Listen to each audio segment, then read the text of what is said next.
Coding લેવલમાં કંઈ error હોય તો એનાથી કેચ ન થઈ શકે. ઓકે, એ સેમ ડિસએડવાન્ટેજ અહીંયા શું થયું છે, કવર અપ થયેલો છે. હવે જે રીતે બ્લેક બોક્સ ટેસ્ટિંગની ટેકનિક્સ હતી એ રીતે વ્હાઇટ બોક્સની પણ ઘણી બધી ટેકનિક્સ આવશે. This technique is also known as glass box testing, structure testing and clear box testing and open box testing. જે રીતે બ્લેક બોક્સનું નામ હતું બિહેવિયરલ ટેસ્ટિંગ, કે એ રીતે વ્હાઇટ બોક્સના ઘણા બધા નામ છે, જેમ કે ગ્લાસ બોક્સ, કે જેમ આપણે ગ્લાસની ટ્રાન્સપેરન્ટ જોઈ શકીએ છીએ ગ્લાસની મદદથી, એ રીતે આમાં વ્હાઇટ બોક્સમાં પણ ટેસ્ટર કોડ જોઈ શકશે, એટલા માટે ગ્લાસ બોક્સ. સ્ટ્રક્ચર એટલે કે જે ટેસ્ટર છે એનો આખું સ્ટ્રક્ચર જોઈ શકશે કોડિંગનું, એટલા માટે structural testing. And clear box એટલે કે બોક્સની ટ્રાન્સપેરન્ટ જોઈ શકાય છે, એટલા માટે ક્લિયર બોક્સ. અને ઓપન બોક્સ કે ઓપન હોય છે, સેમ મિનિંગ છે, જસ્ટ એના નામ અલગ અલગ છે. In this technique, explicit knowledge of the internal working of item being tested are used to select the test data. અહીંયા શું કહે છે કે એક્સપ્લિસિટ નોલેજ પણ હોવું જોઈએ, કોનું, ઇન્ટરનલ વર્કિંગનું, કેવી રીતે કોડિંગ વર્ક કરે છે, કેવી રીતે ડેટાબેઝ સાથે કનેક્ટેડ છે, કે આ બધું ટેસ્ટ ડેટાનો યુઝ કરીને આપણે એને સિલેક્ટ કરીને એને ચેક કરતું જવાનું કે આટલા તમે વેલ્યુ આપો છો તો સામે એટલી ટેસ્ટ થાય છે કે નહીં. Unlike black box testing, white box testing uses specific knowledge of programming code to examine output. કે બ્લેક બોક્સમાં કાંઈ કોડિંગ તમને ન સમજાય તો કંઈ જરૂર નહોતી, જસ્ટ એના લિસ્ટ ઓફ કન્ડિશન્સ આપેલી હોય, તમારે વન બાય વન ચેક કરતું જવાનું. જે રીતે વ્હાઇટ બોક્સમાં એક્ઝામાઇન આઉટપુટ્સ, ઓકે, આઉટપુટ તો તમારે ચેક કરવાનું છે, પણ સાથે સાથે તમારી પાસે પ્રોગ્રામિંગ નોલેજ પણ હોવું જરૂરી છે. The test is accurate only if the tester knows what the program is suppose to do. જેનો ટેસ્ટર છે એને ખબર હોવી જોઈએ કે આ પ્રોગ્રામ શેના માટે છે, કેવી સિન્ટેક્સ છે, કઈ લેંગ્વેજમાં રાઇટ થયેલો છે. He or she can then see if program diverges from its intended goal. Okay, કે એના પરથી ક્યાંક ડાયવર્ટ થઈ શકે છે પ્રોગ્રામ. ઘણીવાર એકચ્યુઅલ આઉટપુટ ન આવતું હોય, તમે એડિશન માંગ્યું અને મલ્ટિપ્લિકેશન આવતું હોય, કે આ રીતે એનો આખો આઉટપુટ ડાયવર્ટ થઈ જતું હોય, કોઈ જગ્યાએ ઇન્ટેન્ડેડ જે એનો ગોલ છે ફૂલફિલ ન થતો હોય. Does not account for errors caused by omission and all visible code must also be readable.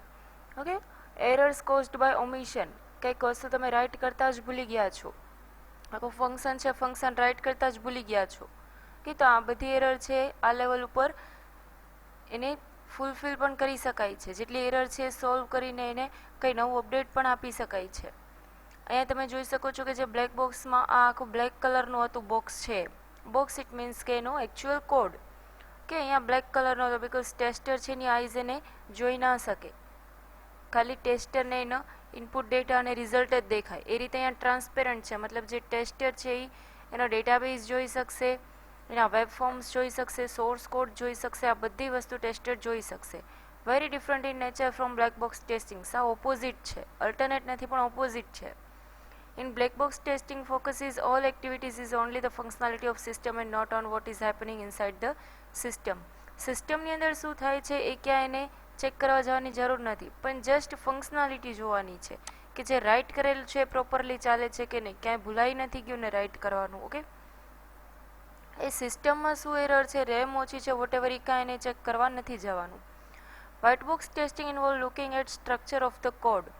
When you know internal structure of product, test can be conducted to ensure that the internal operations performed according to the specification. જ્યારે તમને એનું internal structure તમને ખબર હોય ત્યારે જ તમે એના ફાઇનલી જે એરર છે એને સોલ્વ કરી શકો, એને સમજી શકો કઈ જગ્યાએ કાંઈ વોટેવર સિસ્ટમેટિક એરર છે કે તમારે લોજિકલ એરર છે. And all internal components have been adequately exercised. Okay, કે જે એના ઇન્ટરનલ કનેક્ટેડ કમ્પોનન્ટ્સ છે એ બધા પર પણ તમારે એક્સરસાઇઝ કરીને ચેક કરતું જવાનું કે આ એનું જે કમ્પોનન્ટ છે એ ચાલે છે કે નહીં. ઓકે, ઇન્ટરનલ જે બહારના તમે એક્સટર્નલ સોર્સિસ કાંઈ લ્યો છો, ડેટાબેઝ છે, કનેક્ટિવિટી છે, તો એ તમે લ્યો છો એ પ્રોપરલી ચાલે છે કે નહીં, આ બધી વસ્તુ એના કોડિંગ થ્રુ ચેક કરતું જવાનું. White box testing purpose is to make functionality proper. Okay, any functionality છે વ્યવસ્થિત ચાલે છે કે નહીં, જેટલા ફંક્શન તમે બનાવેલા છે પ્રોપરલી રન થાય છે કે નહીં, information on the code coverage, જે કાંઈ કોડિંગ છે બધું પણ તમને ખબર હોવી જોઈએ કે શેના રિલેટેડ કોડિંગ છે. Primarily development teams job, but test engineers can also help development team in this effort by contributing in writing unit test cases, generating data for unit test cases, etc. અહીંયા શું કહે છે કે એ તો development ટીમની job છે, white box testing છે, છતાં પણ શું કરે છે કે ઘણા બધા એન્જિનિયર્સ એવા ટેસ્ટરને રાખે છે જોબ ઉપર કે જે શું કરશે કે તમારા ડેવલપમેન્ટમાં હેલ્પ કરશે, કાંઈના એફર્ટ હશે એ તમને આપશે, કે કંઈ પોતાની પાસે નોલેજ હશે, સ્કિલ હશે તો એના ચેકિંગમાં એ યુઝ કરશે. White box testing can be performed at various level starting from unit to system testing. નાનામાં નાના યુનિટ ટેસ્ટથી લઈને તમે સિસ્ટમ ટેસ્ટિંગ સુધીમાં આ એપ્લાય કરી શકો છો technique. Only distinction between black box and white box is system knowledge. In white box testing you execute or select your test cases based on the code knowledge of the system under test. Just બે વચ્ચે difference શું છે કે એમાં tester code નહીં જોઈ શકે, જ્યારે આમાં ટેસ્ટર પાસે બધું અવેલેબલ હશે. Okay, system testing and coverages. હવે જે રીતે આપણે બ્લેક બોક્સમાં જોયું હતું કે શું શું કવરઅપ કરતું હતું, એની સિસ્ટમેટિકલી કાંઈ એરર હોય તો એ કવરઅપ કરતું હતું. ઓકે, ત્યાર પછી એની કાંઈ સ્ટ્રક્ચર આઉટ ઓફની એરર હોય તો એ પણ એ સોલ્વ કરતું હતું. તો અહીંયા વ્હાઇટ બોક્સમાં કેટલી વસ્તુ કવર કરે છે. પહેલું તો છે segment cover. Each code statement is executed once. બધા સ્ટેટમેન્ટ છે એ એકવાર તો એને એક્ઝિક્યુટેડ કરવાના જ. Okay, one by one statement. Second છે branch coverage or not testing. એક branch, each code branch inform all possible path. જેટલા તમારી પાસે પોસિબલ આઉટપુટ હોય, પોસિબલ ઇનપુટ છે, આ બધાને ચેક કરો. Compound condition coverage. For multiple condition, each condition with multiple paths and combination of different path. કે જેટલા બી પોસિબલ પાથ છે, જેટલા પોસિબલ તમારે કન્ડિશન્સ છે, એક્શન્સ છે, આ બધાને કમ્બાઈન કરો અને ત્યાર પછી એની કન્ડિશન ચેક કરો. Basis path testing. each independent path is in the code is taken for testing. એક એના પાર્ટને ચેક કરવાનું, બધા પાથ એ કોઈ સાચી જગ્યાએ છે કે નહીં. જો તમે કોઈ એવી લેંગ્વેજના પ્રોગ્રામ યુઝ કરો છો કે એના અંદરના ફોલ્ડરમાં હોવા જરૂરી છે, તો અહીંયાથી એનું એડ્રેસ ચેક કરવા જાઓ, યુઆરએલ ચેક કરવા જાઓ કે વ્યવસ્થિત રન થાય છે કે નહીં, એ જ સેકન્ડ જે પેજ તમારે રન કરવાનું છે એ જ પેજના પાથને ફોલો કરે છે કે નહીં. DFT data flow testing. કેવી રીતે ડેટા પાસ થાય છે એક પેજમાંથી બીજા પેજમાં કે એક એપ્લિકેશનમાંથી બીજી એપ્લિકેશનમાં. In this approach you track the specific variables through each possible calculation, thus defining the set of intermediate path through the code. કે જે તમારે કોડમાં લખો છો એની અંદર ક્યાંય જો તમે પાથ આપેલા છે, લિંક આપેલી છે, હાઇપર લિંક છે, એન્કર ટેક્સ્ટ છે, ઓકે, આ બધી વસ્તુ તમારે વન બાય વન ચેક કરતું જવાનું. પાથ ટેસ્ટિંગ સેમ છે. Is where all possible path through the coder define and covered. It's time consuming task. કે એક તમે પાથ ચેક કરવા જાઓ, એક કે બે પેજ હોય તો કાંઈ એટલું કોમ્પ્લેક્સ નથી, પણ જો 1000થી અપ પેજીસ હોય તો એને વધારે કોમ્પ્લેક્સ થઈ જાય કે એક પાથના એક કેરેક્ટર્સ એને ચેક કરવા જવાના. Loop testing. લૂપ વ્યવસ્થિત એક્ઝિક્યુટ થાય છે કે નહીં, ક્યારેક ઇન્ફાઇનાઇટ હોઈ જાય, ક્યારેક સ્ટાર્ટ જ ન થાય. Related to testing single loop and nested loops. Okay, જેટલી બી લૂપ છે, નેસ્ટેડ છે, કોન્કેનેટેડ લૂપ્સ છે, independent and dependent code loops છે, એકથી બીજી લૂપ ઉપર ડિપેન્ડન્ટ હોય. જો પહેલી લૂપ એક્ઝિક્યુટ થાય તો જ એના પછીની થર્ડ કે ફોર્થ લૂપ એક્ઝિક્યુટ થતી હોય. Then after decision testing and coverage, the first improvement to white box testing techniques is to ensure that the Boolean controlling expressions are adequately tested, a process known as decision testing.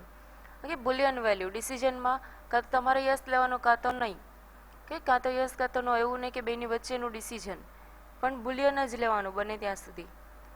The process of condition testing ensures that a controlling expression has been adequately exercised while software is under test by constructing a constraint set of every expression and then ensuring that every member of the constraint set is included in the values which are presented to the expression. એક expression, એક equation તમે right કરેલું છે તો એની અંદરના જેટલા variables છે, જેવા એના ઓપરેશન્સ છે, જેવી ડેટા ટાઈપ છે, આ બધી વસ્તુ ચેક કરવાની. જો એ પણ ક્યાંય મેચ નથી થતી તો એને રિમૂવ કરી દેવાની. ઓકે, તમે બે વેલ્યુનું એડિશન કરાવો છો તો કાં તો બે ફ્લોટ રાખો કાં તો બે ઇન્ટીજર રાખો. ઇન્ટીજર અને ફ્લોટ બે હોય તો આઉટપુટ કેવું આવવું જોઈએ. જો તમે રાખો છો તો સામે તમારે એ પણ ચેક કરવાનું. Okay, then single boolean variable or negated boolean variable will be considered. Okay, કાં તો એક યસ હશે કાં તો નો હશે. This condition may take form such as if that valid then while not that valid then. Okay, અહીંયા બે condition તમને આપેલી છે કે જો ડેટ સાચી હશે તો શું કરવાનું, એ અહીંયા એનું કોડિંગ તમારે અહીંયા લખવાનું, અને જ્યારે નથી સાચી ત્યારે શું કરવાનું તો એનું કોડિંગ અહીંયા. ઓકે, જસ્ટ બે જ કન્ડિશન તમારે રાઇટ ડાઉન કરવાની.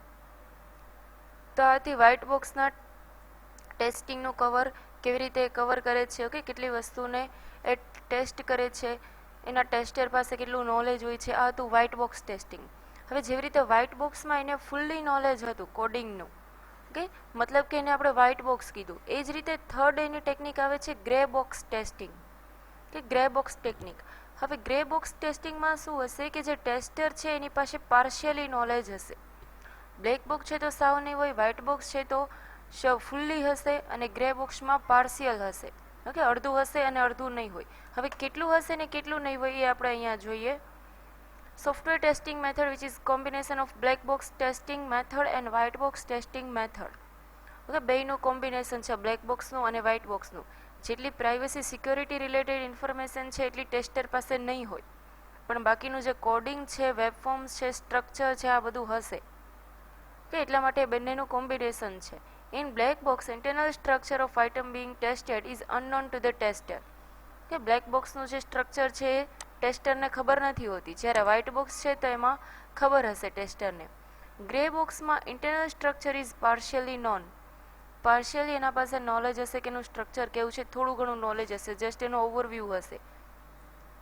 હવે કેટલી વસ્તુ હશે તો અહીંયા તમને કીધેલું છે ઇન્ટરનલ ડેટા સ્ટ્રક્ચર્સ, કે અંદરના ડેટા સ્ટ્રક્ચર્સ કેવા ટાઈપના છે, અલ્ગોરિધમ્સ કેવા યુઝ કરેલા છે for purposes of designing the test cases, કેવી રીતે ચેક કરવું એના માટે એનું નોલેજ લેવા માટે અલ્ગોરિધમ્સ કેવા છે ખબર હોવી જરૂરી છે. Out testing at the user or black box level, okay, જે બહારનું કાંઈ નોલેજ છે જેટલું બ્લેક બોક્સમાં હતું એ તો બધું હશે જ, સિસ્ટમ લેવલનું knowledge. Intention of this testing is to find out defect related to the bad design or bad implementation of the system. Specially એનો પર્પઝ શું છે કે જો ડિઝાઇનિંગ લેવલની કાંઈ એરર હશે અથવા તો આઉટપુટ સાચું નહીં આવતું હોય તો આ બે જ વસ્તુ અહીંયા ચેક થશે, એના પાસે ક્યાંય કોડિંગ નહીં હોય actual. Testing is named so because the software program in the eyes of tester likes a grey or semi transparent box. શું કામ આનું નામ એવું છે તો કે બીકોઝ ટેસ્ટરની આઈઝ ગ્રે કલરનું, મીન્સ કે સેમી ટ્રાન્સપેરન્ટ, થોડું ઘણું દેખાઈ શકે એવું, means at which one can partially see, okay, કે જેની અંદર ગમે તે પાર્શિયલી જોઈ શકે. We may consider a hypothetical case, okay, આ સેમ છે બ્લેક બોક્સ અને વ્હાઇટ બોક્સ જેવી જ છે, પણ આનો જે આ કલર છે થોડોક લાઇટ રાખવાનો બ્લેક બોક્સ કરતાં. You have to test a web application. Functionality of this application is very simple. You just need to enter your personal details like email and field of interest on the web form and submit this form. અહીંયા just તમને example આપેલું છે કે એક web એપ્લિકેશનને test કેવી રીતે કરવાની ગ્રે બોક્સથી. તો કે ઈમેલ આઈડી અને જે તમારો ઇન્ટરેસ્ટેડ ફિલ્ડ છે એ એન્ટર કરો. Server will get this detail and based on the field of interest pick some articles and mail it to the given mail. અહીંયા શું કરશે કે તમારે પાસવર્ડ કે એવું કંઈ એન્ટર નથી કરવાનું. સપોઝ ઘણીવાર તમે તમારી ફાઇલ કન્વર્ટ કરીને તમારા પીસીમાં ડાઉનલોડ કરતા હો ત્યારે આવું જ પૂછે છે કે ખાલી ઈમેલ આઈડી આપો અને તમારે પાથ કેવી રીતે સેવ કરવી છે એનું એક્સટેન્શન આપો. ક્યાંય તમને પાસવર્ડ નહીં પૂછે, ડાયરેક્ટલી એમાં આવી જશે. તો આવી એપ્લિકેશનનું જ્યારે ચેકિંગ કરવાનું હોય ત્યારે એના માટે યુઝ થાય છે grey box testing. Email validation is happening at the client side using JavaScript. આ ક્યાં ચેક થશે? ક્લાયન્ટ સાઇડ, કે ઈમેલ આઈડી સાચું છે કે નહીં. પાસવર્ડ તમારે ક્યાંય સાચો ખોટો ચેક નથી કરવાનો. અને એ કઈ લેંગ્વેજની યુઝથી થશે? JavaScript.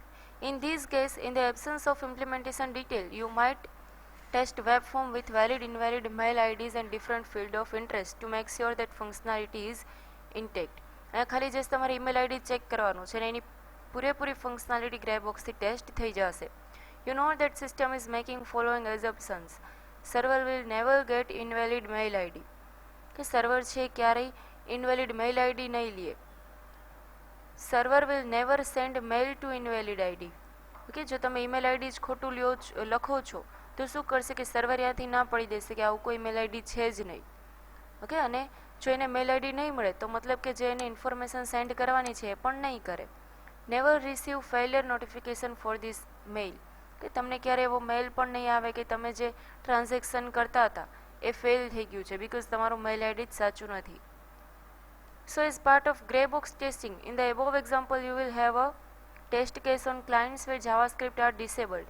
It could happen due to any reason. If it happens, validation cannot happen at the client side. In this case, assumptions made by the system are violated. હવે અહીંયા શું કહે છે કે જો સિસ્ટમેટિકલી કાંઈ એરર હોય, સિસ્ટમ જ ફેલ થઈ ગઈ હોય તો શું કરશે, તો કે server assumption made by system are violated. હવે સર્વર છે એ કેવું એઝમ્પશન કરશે, કાં તો server will get invalid mail ID, કે કાં તો એ ખોટું ઇનવેલિડ જે મેઇલ આઈડી છે, ખોટું મેઇલ આઈડી એ ગેટ કરી લેશે અને સેન્ડ પણ કરી દેશે એનો મેઇલ. જો તમે ખોટું રાઇટ કરેલું હશે તો પણ એ સર્વર ઉપર તો પ્રોસેસ થશે જ, ભલે મેઇલ આઈડી સાચું નથી છતાં પણ ત્યાં સુધીની પ્રોસેસ થશે કે એને ઇન્ફોર્મેશન તો સેન્ડ કરી જ દેશે, પછી ભલે એ મેઇલ આઈડી ઉપર ન પહોંચે. અને વિલ રિસીવ ફેલિયર નોટિફિકેશન, અને સર્વરને ઘણા બધા પછી નોટિફિકેશન પણ આવે કે મેલ આઈડી સાચું નહોતું, એટલા માટે એના મેઇલ ઉપર મેં ટ્રાય તો કરી પણ એના સુધી ત્યાંથી કેચ ન થયું. એટલે જો તમે ગ્રે બોક્સ યુઝ કરો છો તો આ બધા તમને બેનિફિટ રહેશે. ઓકે, આ હતી આપણી grey box testing techniques. Okay, હવે નેક્સ્ટ આવશે નોન ફંક્શનલ ટેસ્ટિંગ ટેકનિક્સ, એ આપણે નેક્સ્ટ લેક્ચરમાં જોશું. Thank you.